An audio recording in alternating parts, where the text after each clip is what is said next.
今回はですね、こちらに来ております。都内在住の方だったらわかると思うんですけど、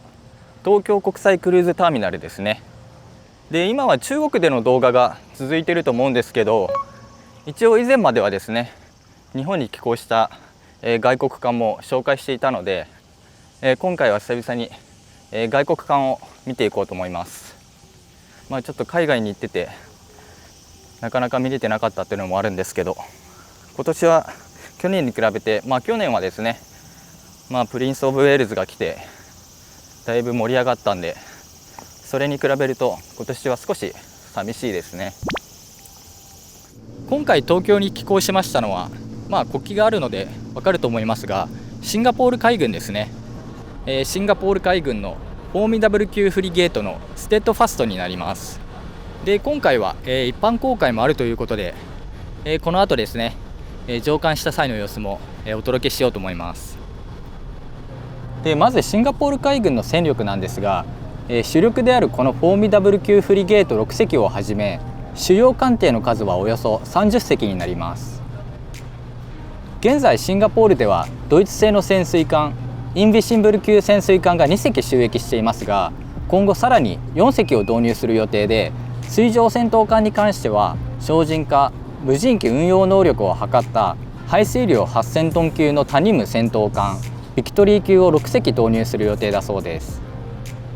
で、シンガポールの面積は東京の23区より少し広いくらいで、人口はおよそ611万人となり、海軍の兵力は1万人に満たないんですが、国土や人口の規模に対して見ると海軍の規模は大きく、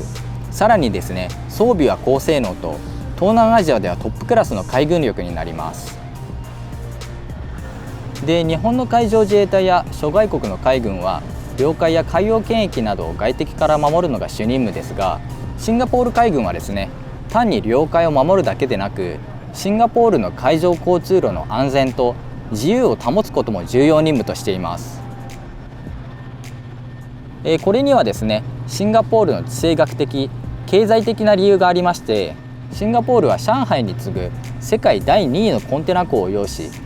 マラッカ海峡やシンガポール海峡など重要な交易ルートに位置しています。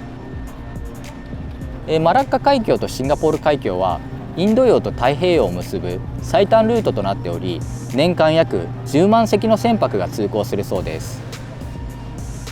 また世界の海上貿易の約3分の1がこの海峡を通過するとされており、シンガポールに大きな経済的恩恵をもたらしています。そのことからですね、海峡の安定はシンガポール経済の安定にも直結するわけです。こうした背景からですね、シンガポールは海上交通の安全と航行の自由を維持することを国家の重要な責務と位置づけ、海上防衛力を強化しています。そしてシンガポールが明確に敵対視しているわけではないんですが、脅威としているのが中国です。皆さんもご存知の通り、中国は近年海洋進出を図っていて、海上における勢力圏を拡大しようとしています。そのうちの一つが南シナ海の九段線と言われるものです。最近フィリピンとの小競り合いが問題になっていますが、中国はこの地域を一方的な主張をもとに我が物にしようと、台湾やフィリピン、ベトナムなどを相手に威圧しています。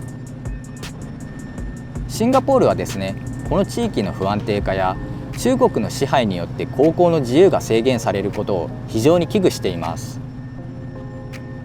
この九段線が中国に支配されると、インド洋と東アジアを結ぶ海運ルートにも影響を及ぼし、その中継地点である港湾国家シンガポールは経済的打撃を受けるわけです。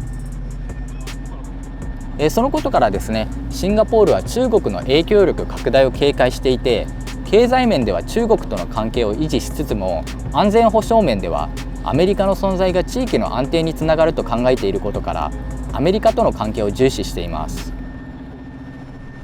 で、今回ステッドファストが寄港した目的なんですが、日本とシンガポール外交関係樹立60周年の記念行事の一環とされています。で、東京寄港直前にはですね、多国間訓練リムパック2026に参加していたので、そのタイミングが重なったこともあったんだと思います。こちらのフォーミダブル級フリゲートステッドファストですが、全長 114.8 メートル、全幅 16.3 メートル、満載排水量3200トン、最大速力27ノット、乗員は71名と航空要員19名とされています。兵装は主砲のオートメラーラ 76mm 砲が1機、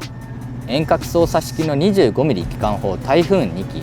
VLS シルバー A50 と A43 がともに16セルずつ、 B515 3連装単魚雷発射管が2機となります。そして以前まではですね、対艦ミサイルハープーンの4連装発射塔を2機搭載していたんですが、最近ですね、イスラエルとシンガポールが共同で開発したブルースピアに換装されたそうです。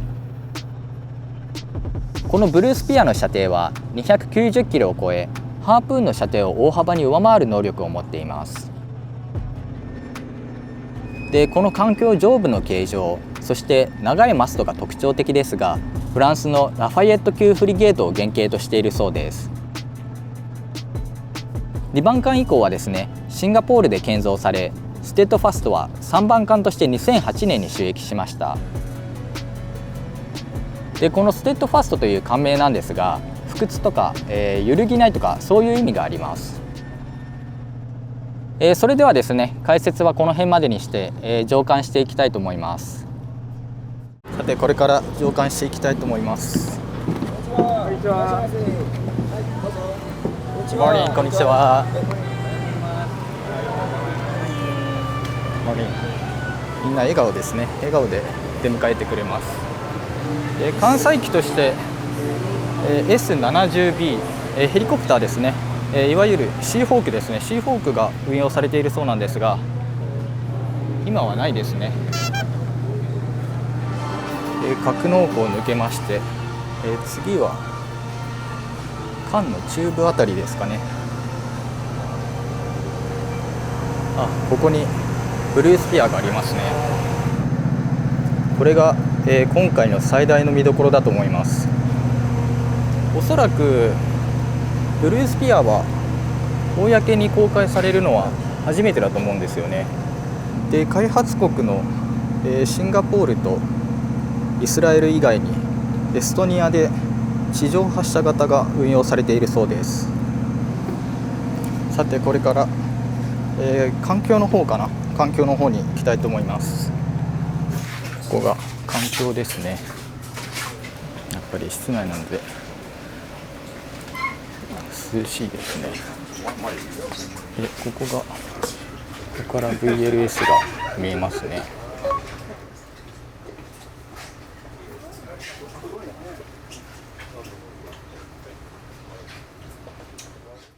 今ですね、環境から、下の方に向かってます。こ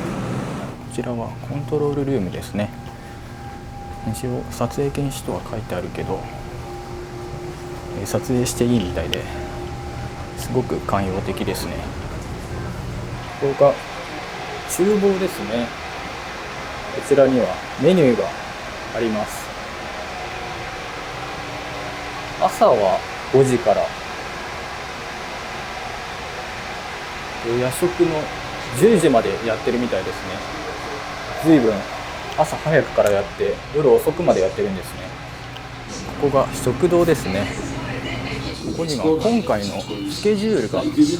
書いてありますね。アメリカ、多分これはハワイではミズーリに行って、で潜水艦のボーフィン、そして日本では戦艦ミカサに行くみたいですね。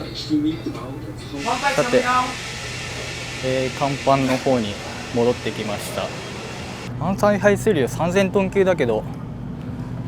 でかいですね。やっぱりこう見ると。いやー、短い時間でしたけど、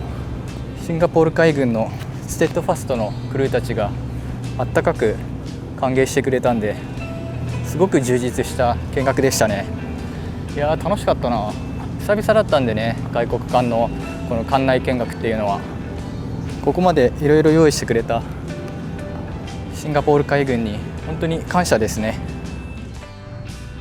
最後までご覧いただきありがとうございます。動画を気に入ってくれた方、また興味を持たれた方はぜひグッドボタン、チャンネル登録よろしくお願いします。